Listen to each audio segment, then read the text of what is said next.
Selamat datang di video animasi studi kasus perencanaan sumber daya manusia. Kita akan membahas bagaimana PT dan Maju Bersama menghadapi tantangan merencanakan kebutuhan tenaga kerja. PT Maju Bersama adalah perusahaan yang mendukung produktivitas. Output menurun karena kurangnya tenaga kerja terampil dan ada kelebihan tenaga kerja di area lain.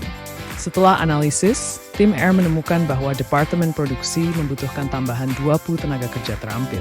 Departemen Administrasi surplus 19 karyawan dan turnover tinggi di posisi kunci. Dengan data tersebut, tim HR membuat strategi perencanaan SDM meliputi pelatihan ulang karyawan di Departemen Surplus, rekrutmen khusus di produksi, dan peningkatan program retensi. Setelah 6 bulan implementasi, hasilnya 12 karyawan dari administrasi pindah ke produksi, perekrutan 8 tenaga kerja teknis baru, dan kepuasan karyawan menilai %. Studi kasus ini menunjukkan pentingnya perencanaan SDM yang strategis.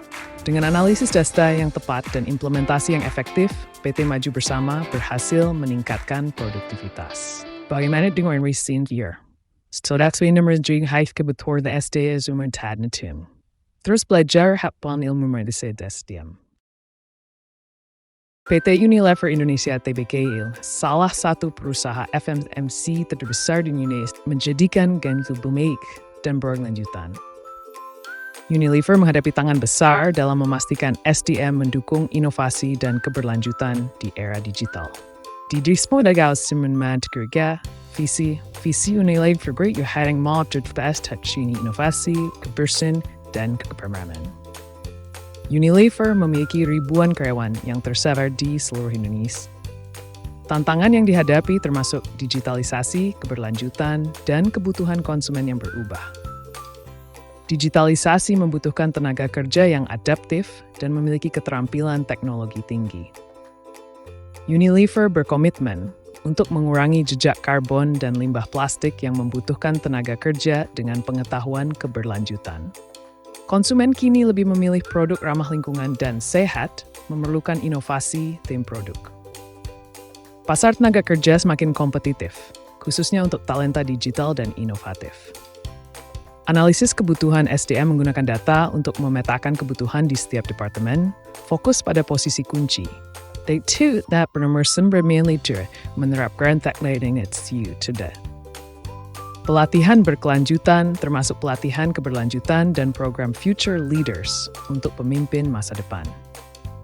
Pengelanggar kaitan teknologi untuk menaik jemaah dan memberi penghajin backfalsist needs.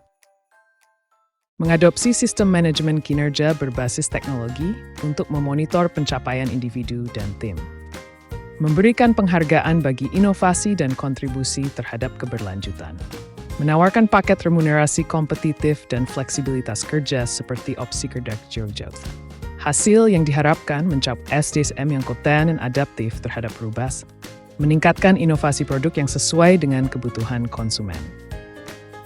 Metode dari Stern perusahaan menjadi perusahaan pilihan bagi talenta terbaik di pasar.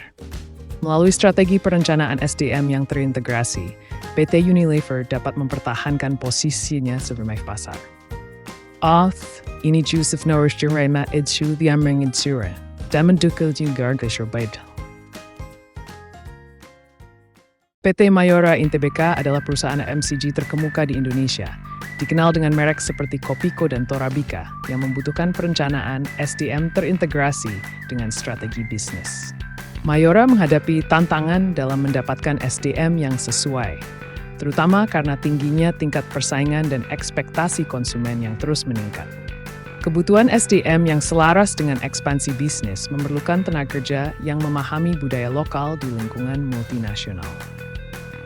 Digitalisasi proses dalam industri FMCG, sehingga kekaryawan menguasai teknologi baru dalam produksi dan pemasaran. Tingkat turnover yang tinggi menantang Mayora untuk mempertahankan karyawan kompeten dan mengelola talenta dengan baik.